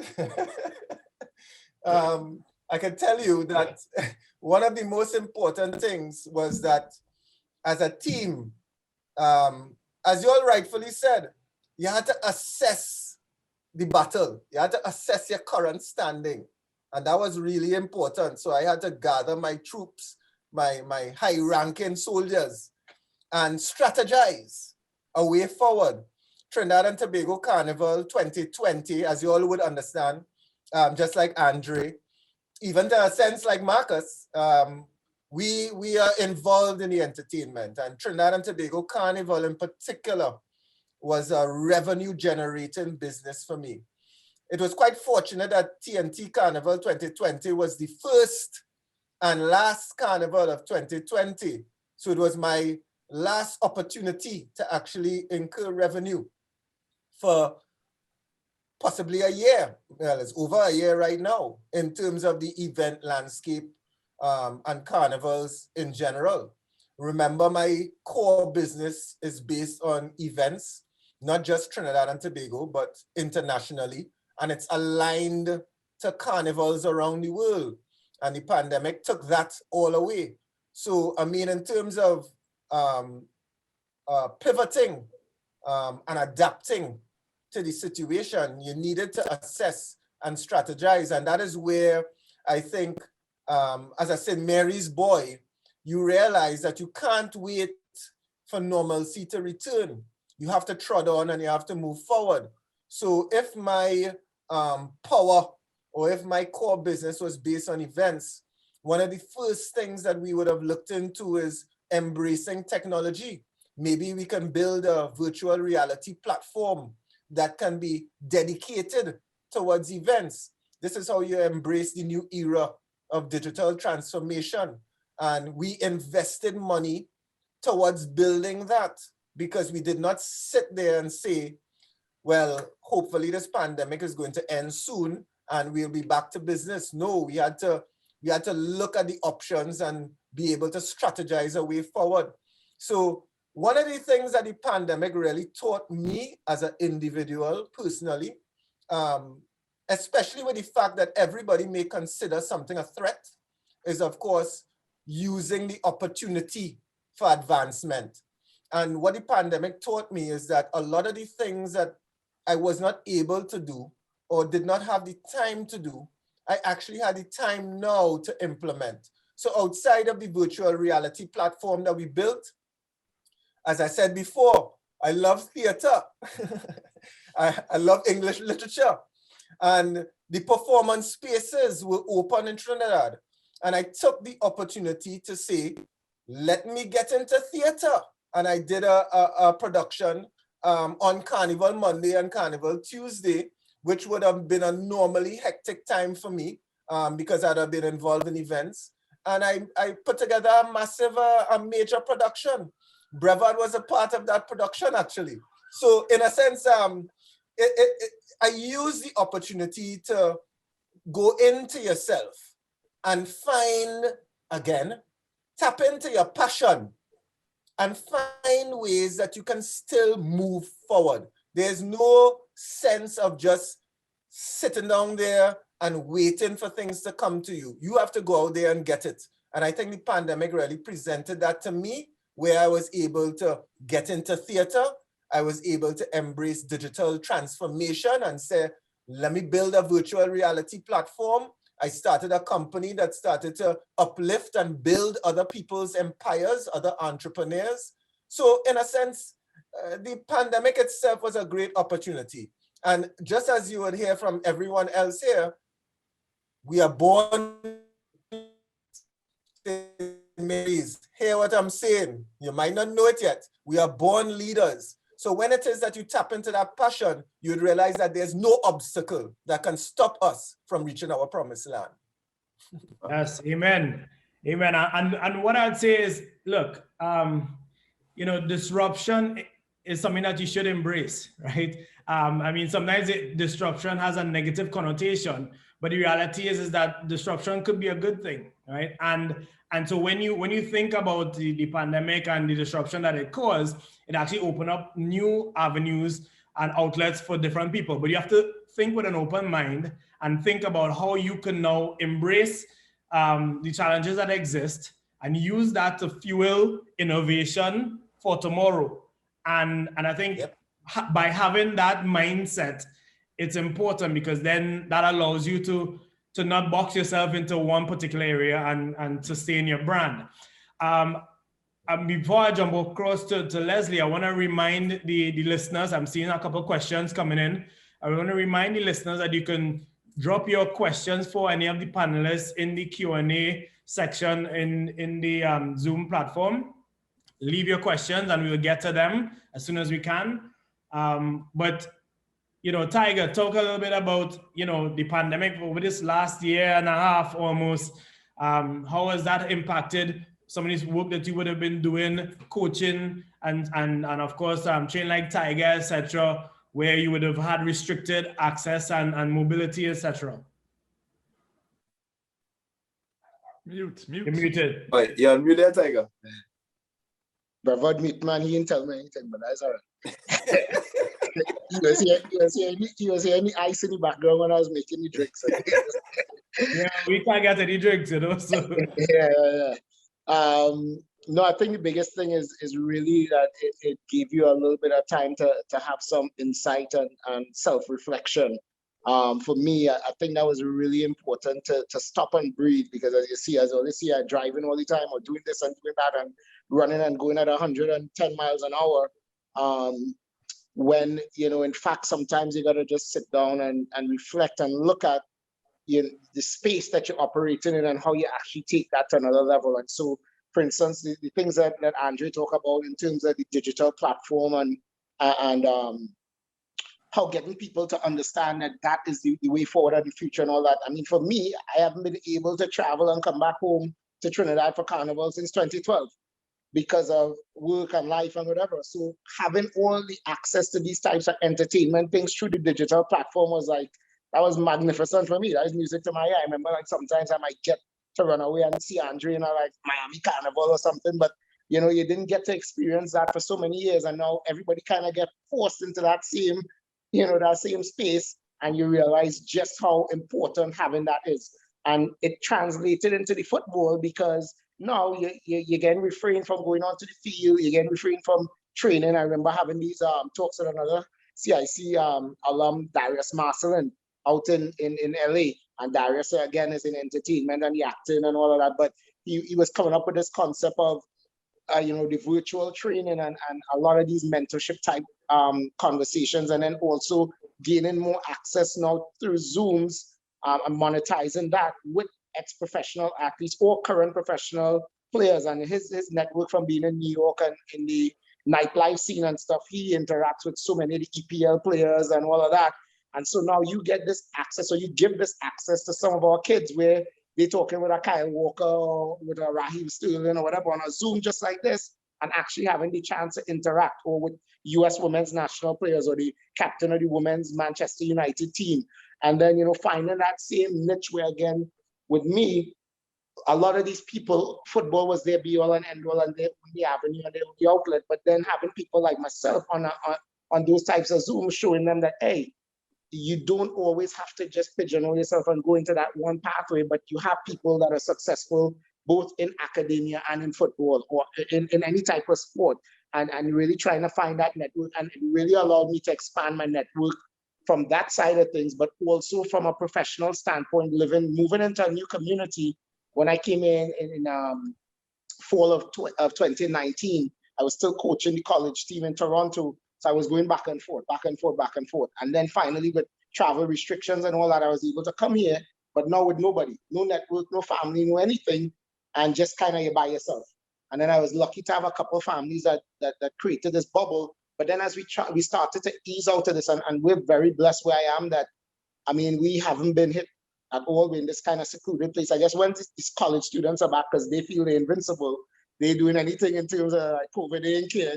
They getting COVID and recovering same speed, and they might get it again, and they don't care. But you know, I think as of 2 days ago, for the last 14 days, we haven't had a case. You know, we haven't had. I don't think we've had more than 150 cases in this region, and so we've been blessed that we've been able to get back onto the field since last September. And we're going to tournaments and all that because the science, and I've been able to sit in on some panels with health practitioners and some of the bigger community leaders within the region to talk about the fact that the pandemic and the virus does not really, it's not spread over the course of outdoor physical activity and sport. And so that's been one of the most groundbreaking things. There were studies done across the country and across the continent that show that youth sport was not, and professional sport in the actual play is not a spreader of the virus. Where you get the spreading is in the carpooling back and forth with the kids going to it, or in the professional realm in the dressing rooms, or, you know, and they have a lot more interaction where it's interpersonalized. And so we've been blessed to be able to have that, but now also tie in the stuff that we've seen during the pandemic in terms of the digitalizing of our sport and the actual ability to show that, you know, like multinational lines have been crossed now, where everything is like, you could be interacting with a professional player in Asia, or, you know, in China or in Trinidad, or I can have a Zoom and we can, you know, share ideas and talk about training procedures or protocols that we want. Or I could do a TTFF course, even though I'm here and I can't get to Trinidad to do it, or they could do a USSF course or whatever. And so I think, you know, as everybody has kind of said, it's given us the time to reflect and find a solution. You know, we had to be solutions oriented, whereas in the past, we just kind of were autopilot in a lot of the things that we're doing. And as you say, when you have a disruption in the market, a lot of people look at that as a negative, but that's actually a positive because it then influences change and influences progress. And so, you know, I think one of the things that I was doing during the masters and stuff too, talking about that, disruptions in the market and also conflict. And, you know, conflict is a big part of progress, but we look at conflict and it's like, remember when we get in an argument and you quarrel or whatever, but no solution, right? Nothing coming out of the conflict. And I think this has given us a very good view that conflict and disruption can actually lead to progress. And I think that's one of the biggest takeaways I've had from this year and a half, where you've really had to, you know, I mean, we had to find solutions to kids can't play, money not coming in, where your job going to be, looking at grants, looking at loans, reaching out, you know, how you run a tournament with certain protocols, how you wear masks, what you do. And so you just start to like think of, okay, if this is going to be a long-term thing for us, how do we adjust? How do we change our landscape to allow us to get back to some semblance of normalcy in a new normal? And I think that's the biggest takeaway for me. That's good. And something that I've been hearing a bit today and in some of the panels, and something that's near and dear to me, is that technology has actually been shattering the geographic boundaries, right? So whereas, you know, okay, with Chooks, you have to jump on a plane to actually go to a specific location and experience an event there, the technology has been allowing us to bring a lot of that experience. Of course, it doesn't replace the interpersonal experience, of course, but it has allowed you to get to those locations, bring that experience to you, and really shatter that geographic boundaries. We would not have had the opportunity, even this career day, for example. This career day used to actually be in the school, in the hall, in the classrooms, etc., and whoever is in the country would actually attend. But again, we had to reinvent the actual event itself and the activity. And guess what? We now open up the thinking of it to now access people who are in any part of the world. And I think that's important for some of the students to think about, because, you know, as you go forward, there will be scenarios that you know, will upset you. There will be failure. There will be you know, the pandemic is the current crisis, but, you know, 10 years ago it was a global financial crisis. You know, there will always be something that will upset the apple cart or potentially impact your business, and it's important for you to be forever agile and open-minded to be able to pivot as needed, because that is what you would need to be successful in and have the longevity that you need beyond just a flash in the pan and then you're gone. Hey, Brevard, I just wanted to add too, right? Yeah. For everyone who chose not to lay down and chose to fight or pivot during this pandemic, here's what you got. Think about it. You are now at least 2 to 5 years where you would have been today if the pandemic didn't happen. You're now 2 to 5 years ahead of the time if the pandemic never came. So you gotta look at that. Look at the bright side. That's very true. To not lay down. There are lots of companies. Microsoft was even the advances of Microsoft Teams, for example, and there are lots of businesses out there that had digital transformation plans for years and consultants, etc. A good pandemic could help you dust those things off quickly and implement them and not take 2 years to implement those. Right? So they literally in months, in some cases weeks, implemented 2 years of transformation because of the necessity. And so I think that's a critical point. I wish I'd take some stocks in Zoom right at the start. Zoom on Netflix. You guys are booming right now. So we have some questions from some students. We have Ethan who asked, and this one would be mainly for you, Leslie. What are the different ways to get a professional contract, and how does the scouting system work? Yeah, so I would say, one of the things that I always talk about with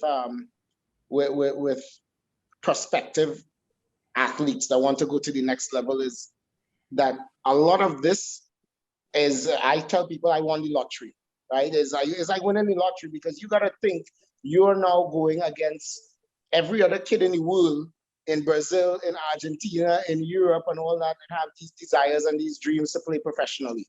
And so my thing was never laying all my eggs in one basket, but the part of that you have to always stay focused on is that you have a lot of the control over your ability to get the opportunity, right? You have the ability to train the way that you're supposed to focus on your nutrition, to do the right things, again, with digital media, to market yourself, to send out videos to scouts, to coaches, or whatever it is, to be able to put yourself on a platform where they're going to see something and be like, hey, I can't travel to Trinidad to watch this kid play in CIC, but now I see this video of him, and I was like, you know what, this kid piques my interest, maybe I will go and travel to see him. Whereas in our time, we didn't have that. It was somebody hearing about you, or they might have seen you playing for the national team in a tournament in Costa Rica, and then they would come to you, or they had students that went out, took a gamble on themselves, made it, and then Trinidad became the hotbed. So when you're looking at opportunities in terms of that, it's how you market yourself, how you prepare yourself, and as I said, it's preparation meeting opportunity. And a lot of times in this, there's a semblance of luck and timing, because you could be the best player. And like I said, I went to 14 different clubs and got told no, where about 10 of them I was the best player there. But they were like, oh, you're a foreigner. We don't have a spot for a foreigner. We don't have money to pay you right now. Come back next year, come back into preseason or whatever it is. And I continue to prepare. I work in a factory. I work doing menial labor, anything, because I wanted to give myself the opportunity to still train and be physically ready for when that opportunity hit, to be prepared to take that chance. So now, again, it goes back to your network. So obviously, Brevard is here. You guys will be able to access. We have, from our school, we have Ryan Anatole as a Division I coach out in Stony Brook in Long Island. You have a bunch of guys in the Carolinas. We have myself who was working in the youth soccer landscape. We have teammates of ours that went to other schools. There's a huge Caribbean and Trinidad presence within the football markets in North America, in Europe, or whatever it is. So it comes back to your network. So you can reach out to Brevard and be like, hey, you know what? I have this dream to be a professional player or to get this opportunity.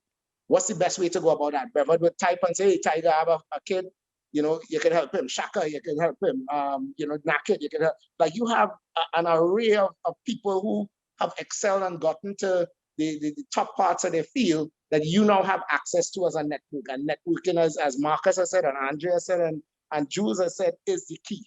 It is the key. And even in sport, you don't think of it as much, but it's there, because you have it right there and you just don't utilize it. And I mean, I'm at fault a lot because I have been, while you're trying to make your way, you kind of forget some of the things. I sometimes make the joke. I say I probably helping more kids in North America than I help in Trinidad kids at certain points in time. And that's one of the things that I feel really conflicted about. And so, one of the best things about doing this type of stuff is it gives me that opportunity to give back and to network and to get to see these players and to get to know them and to say, hey, you know what? I feel, Ethan, you might as well go to school first, because that will give you a little bit of background, and you'll probably fall into the same category like me, where your academics can actually put you on a different platform when you want to go pro. Or you might be like, hey, you know what, Ethan, I think you have that talent that you need to just go. Because there's a kid playing now on the national team, Michel Punanjaran, and I remember his parents reaching out to me 3 or 4 years ago and was like in the same kind of, do I just go pro? Do I want to go to university or whatever? And his path was trying to go pro directly. And he went to Argentina and like the way less beaten path for our players, because we always think Europe and North America. And now he's on the national team, right? So it's like just utilizing that network now to be able to help push your agenda to get to where you want to be. Okay, awesome. And another question coming in, I guess for anybody on the panel, is whether or not you guys did swimming while you were in Saints. I know that there was PE and I know there was swimming, but anybody actually do any swimming, particularly? Yeah, I swam 1 year. I swam 1 year when I tell you the girls were swimming, and I remember 2 or 3 girls. I won't name them now because that might promote some trouble. So I wouldn't name them. But I remember I had 2 or 3 girls that I had a very strong interest in. And them days they used to do the swim meets in Point-a-Pay or somewhere down there. So you used to take a bus and go down, and that was another scene. And and I did it for 1 year. I was not good, so I'm very dense, so I tend to sink more than float. And but I was good at the backstroke, and we had it. We offered it, and we have a pool at grounds, right? We have the pool that we share with Blue Dolphins. So I don't know, like, what's the question? Is it still offered at school? And I know Brevard, we was in scouts. We had to do some swimming and so I think it was just whether or not any of the panelists actually did any swimming while in St. Mary's. Because they may or may not have realized that we had swimming too on PE, and of course the pool was there. So we may not have necessarily excelled in swimming, but yeah, it was something that was done. Two things are the funny part of the swimming. The most times that most of us would have gone into the pool is if we kick a ball into the pool from when we were sweating. So the ball would have gone in the pool and we have to jump the fence and go get the ball. But the next thing, which is crazy, and again, it's like this holistic background that you get when you go to school. And I did Boy Scouts when I was at Sea Scouts at that point in time with Mr. Buckmeyer.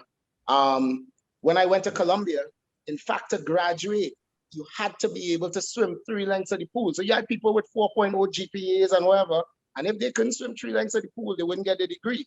Because again, in their minds, you had to leave with like life skills that will help you. And the thing, if you could swim at least 3 lengths, you might get into a situation where you could save your life. And so if I didn't start swimming in CIC, it probably, I might have failed that, or I had to go and take a class to be able to do it. Got it. And we have another question from Liam. If you want to build your own brand, is now a good time to start working on that? So any one of the other guys, Jules, Andre, Marcus? There's no better time to start than now, right? But here's the true answer to that question. And I think I tweeted this a couple of weeks ago. If you're not willing to put in at least 10 years of work, it doesn't have to be hard work, but work and sweat behind building this brand, if you're not willing to put in at least 10 years, don't even bother to start. Just do something else with your life. Because there's no such thing as an overnight success. Everybody who has had overnight success put in 10 plus years, if you ask them, behind that brand. Whether it's an athlete, whether it's a business, whether it's a company, 10 years. Yeah, that was good. Yeah. 10,000 hours. I definitely co-sign what Andre said. And I mean, yes, the answer is what better time to start than now. I think we have more time generally. So you have time to start, do your research, you know, do what you have to do regarding having a logo or, you know, registering a company or anything like that. But I have to co-sign what Andrew said with respect to difficulty. I think one thing that I feel like we didn't really know in school was how hard life is and how hard business is, how hard, you know, failures, like just in terms of certain life failures, we may not have the academic experience didn't fully prepare us for. So I think on these panels, it's always good for us to share that perspective as well, that this is hard, you know. Nice. All right, good. Well, I mean, as the questions come in, of course, any questions that we don't touch on, we'll answer them separately. But I do want, before we close, to allow the panelists 2 opportunities. So 1 opportunity to touch on your most memorable Saint story, something from your day that really, really stuck with you, struck you, influenced you, impacted your life. Like, what is that one story? And then, of course, while you're doing that, like, really give a tip, or like some solid tip or advice for these current students who are selecting their courses, they're looking at their career path, etc. What is the solid advice that you will give to them at this point in time? Right. So we started, Marcus. Yeah, okay. Most memorable experience. I remember playing basketball for CIC, and there's a game on the CIC court. And I think it was my first game playing for CIC. And I was so nervous. Like I was actually pretty shy in school, you know. And I jumped for the rebound and scored my own post, and the whole school started laughing at me. The coach T started laughing at me. And I think in a way, it kind of, I look back at it and it's funny, but it trained me to have thick skin in entertainment. To, you know, you could fall off a stage, you could have something embarrassing in the media happen to you, but, you know, you have to get up the next day and face, you know, like go in it again, you know, face everybody and go straight for your goals again. So definitely that's a memorable experience. And I mean, I was stressed. Jules said it, your network is your network. Like everybody sitting down next to you in CIC right now is going to be very crucial to your career. Look to the left, look to the right. Well, we put you all know. So just checking with everybody who remembers to the left and the right of you. And keep good at everybody. Be kind to people. Stay good at everybody. Because that person will impact your life in ways that you cannot imagine. Most definitely. Most definitely. Leslie, your most memorable Saint story, and of course tips for the students. Yeah, well, I mean, so many stories, and of course, naturally, most of them would revolve around football. I think one of the things that I remember the most, and it just had to do with the same type of the same type of thing with resilience and perseverance and stuff. But, you know, back in those days, we didn't have no pro league or anything. It was national team and high school football, and intercol was it.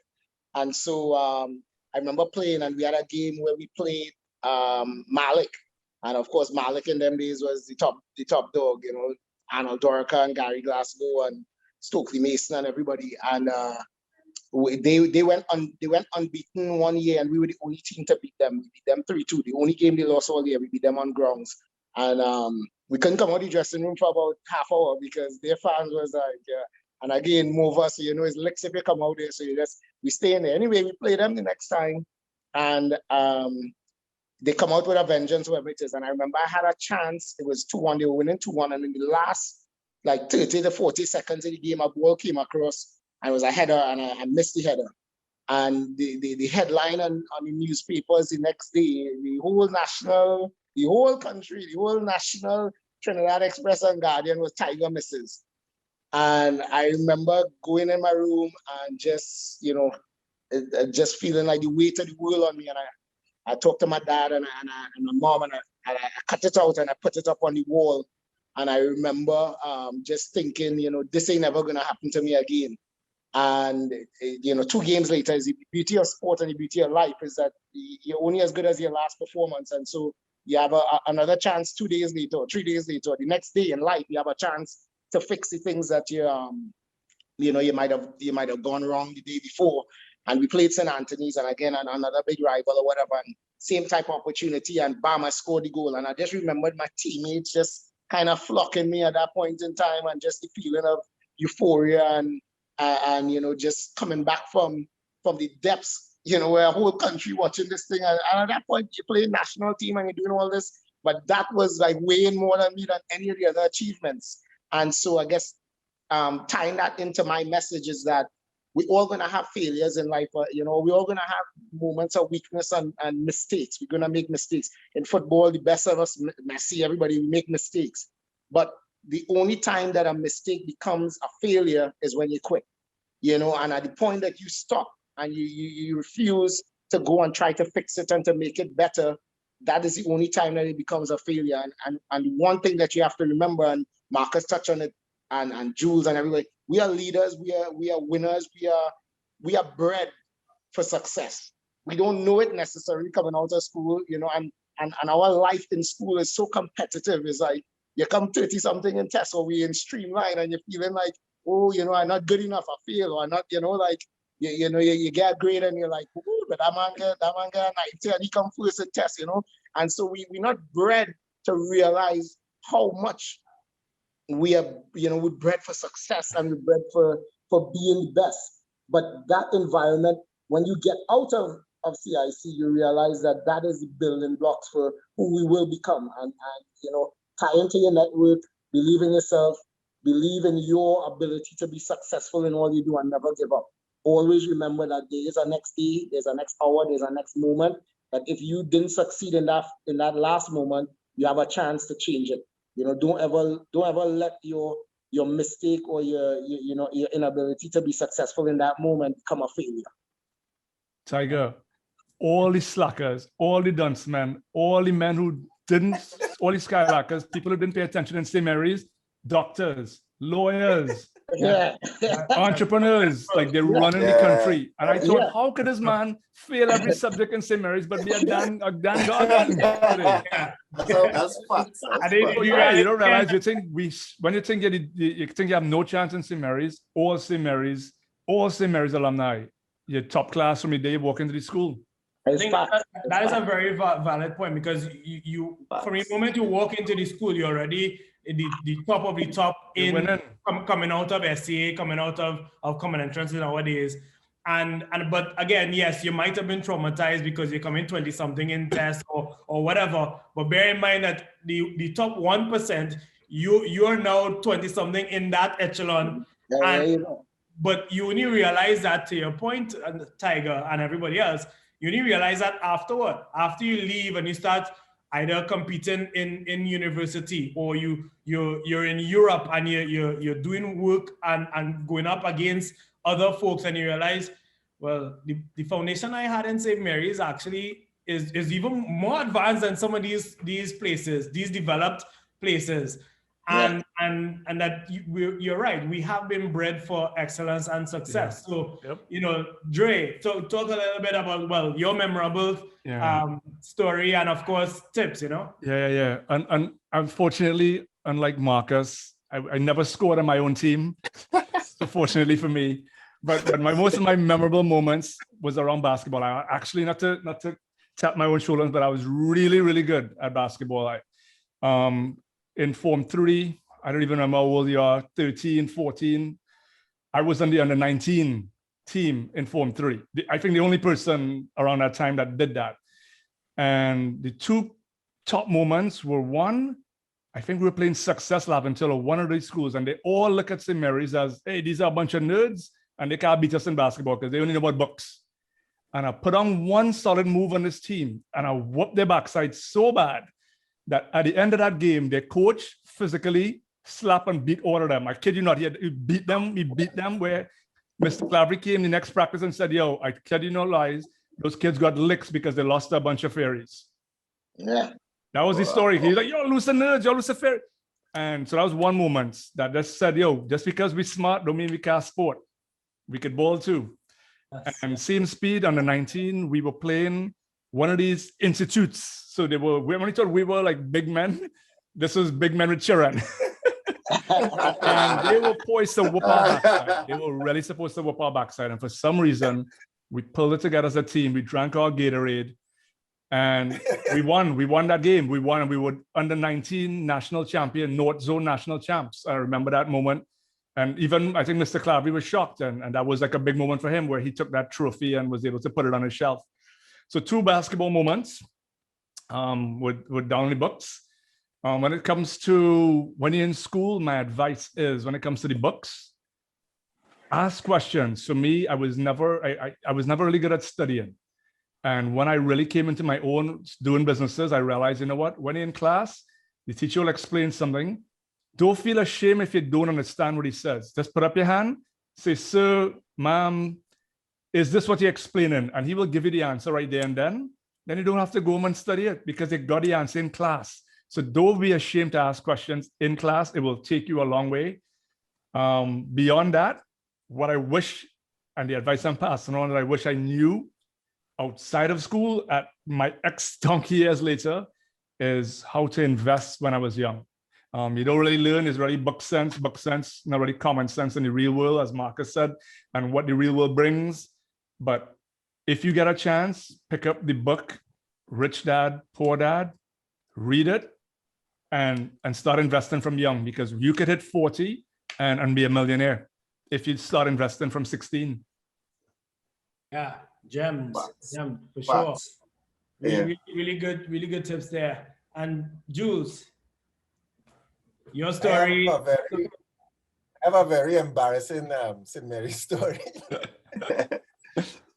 Again, remember I was talking about how my real passion in sport was cricket. I was great at cricket, but the girls used to follow the footballers, right? So I remember trying my best to be on first 11, trying. I was on second 11. I remember Coel Williams was on second 11. I'm a real partner, boy. We was on second 11 and we could never make this first 11 hard. And there was a year, Tigre gonna remember this. There was a year when something was wrong, something with results, and some of the footballers were not able to play. The first 11 footballers were not able to play, right? So I can't remember what subjects, something didn't come in and they were not able to play a few games at the start of the first 11 season. And I was placed on the first 11 team. And I remember that, and I was ecstatic. I said, yes, I'm on the first 11 team. This is my greatest. Remember, I was not destined to be a footballer, but I was following hype. I was following the limelight, or whatever the case. The girls. Right? I was following the wrong thing. I was great at one thing, which was cricket, but the flam was in football. And I remember sitting down on the bench, because I was still on the bench.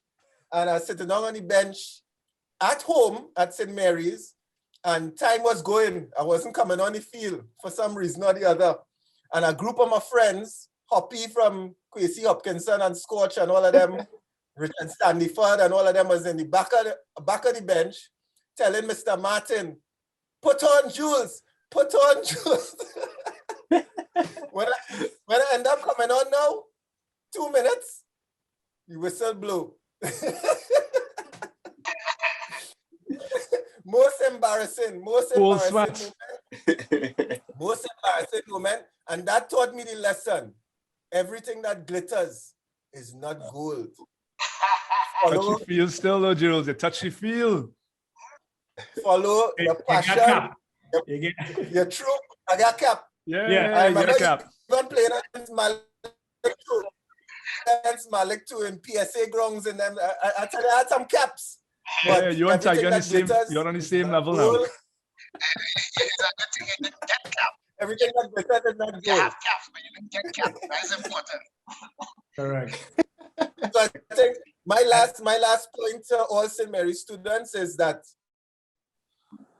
Rome was not built in a day. I think that's my most important quote to leave with you all. Anything that you believe in, remember I say your passion will lead you to your purpose, but you have to build. It takes substance to build a brand. It takes substance to become a person of repute and integrity. It takes substance to become whatever is in your promised land. So just remember that Rome was not built in a day. It takes a lot of time, a lot of dedication to reach your promised land. But I can guarantee you, just like as all of us have, we came, we saw, and we conquered.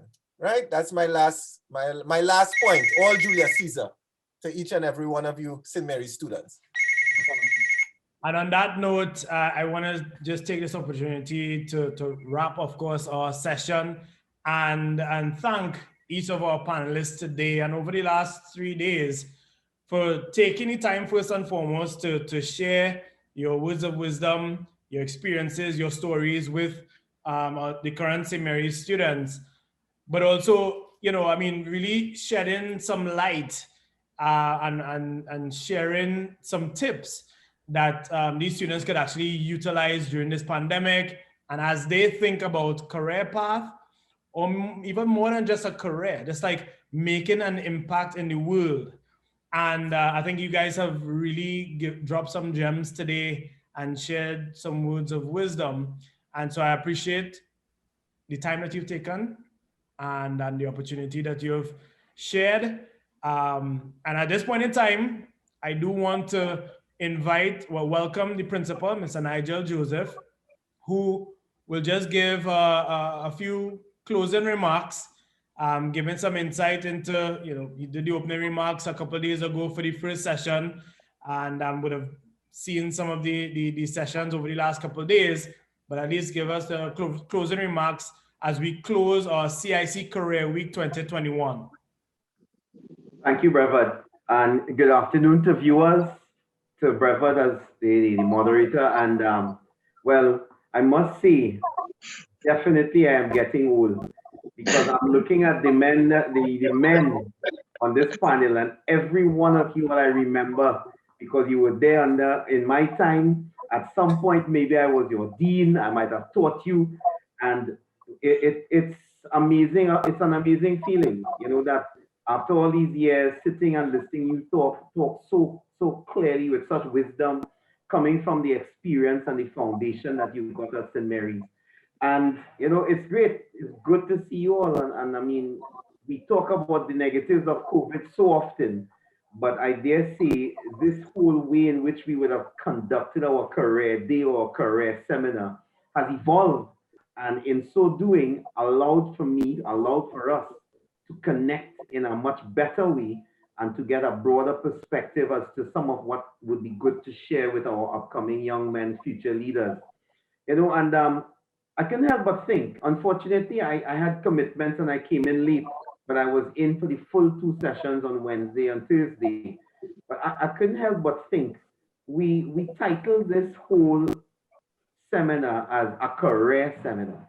But listening to what has been shared this afternoon, on Thursday and Wednesday, it really was more a life skill seminar. It really didn't speak to any particular career path, which is excellent because I think this is what our young men need to know. I mean, I share very often with our boys that I went and I pursued an electrical engineering degree and I attained it, worked as an electrical engineer for 4 years, and then came into education. Not even thinking of reaching to principal, but the very same things that you all highlight. Passion. It wasn't that I did not like the engineering, it was enjoyable, but I recognized I had a passion for helping people, especially young people. And I got into an area that facilitated that. And I think people around me, the powers that be, saw that passion, and it carried me until I'm at the pinnacle of being the first non-priest, non-old boy to be at St. Mary's helm. And I mean, as I said, it wasn't intended. It was just that this was my drive. This was my passion to do something that really gives me meaning and value and I love. And, you know, it was resonated this afternoon. It was shared Wednesday. It was shared yesterday. And yes, If anything, I would hope that those who participated in the seminars over the past 3 days would go away hearing that loud and clear. Follow your passion. And something that was even more strongly brought across this afternoon, perseverance. You don't expect that overnight what and where you expect to reach is going to be. It requires determination, staying the course, recognizing and learning from failure. Failure actually sometimes teaches more than success. Learning from that and being able to appreciate the value of success even more because of the failure experience, and be persistent and let that passion constantly be your motivation to move forward. And the last thing that was said, and again came out very clearly over the past 3 days, the networking. You are right. The networking and the opportunities that comes with being a past student of St. Mary's College is literally infinite. You all are all over the world in every sphere of career avenues, and there is not a single person that has left the doors of St. Mary's College or the halls of St. Mary's College that would not look to help another St. Mary's student. There is not. In fact, so much so, even when you all get into business, you all are inclined to do business with each other. And maybe if push comes to shove, you might look outside of the fraternity. But it is a very, very real thing, very real. And if I'm to capture the elements that are key to the 3 days gone, I would say it's passion, perseverance, and recognize and appreciate and utilize the network, the rich network that is there that can further move you in the direction your heart desires. So that being said, I want to echo like Brevard, eternal thanks to you all gentlemen for giving of that time. Simple as it may seem, to give of that time to share with young men who are in a time whereby I said it on Wednesday. Long ago, it was doctor, engineer, lawyer, accountant, teacher. It seemed as if there were only about 5 to 10 careers you could think of. Now, it's thousands. And there are careers that any one of our St. Mary's students can create. And that is the thing. Follow your passion. And I really appreciate the fact that you have taken off your time to share of your experiences and to help others to benefit from it. So thanks again. And all the best, everybody. You can become TikTok famous. Awesome. And on that note, we close today's session as well as the 3-day career day or life skills session, if you will, according to the principal. And I really thank the panelists, the students and parents that logged on, and the teachers that also were part of the organizing committees, etc. Thank you for your hard work. And I'm looking forward to lots more of this, because I mean, we're technically back in a lockdown state.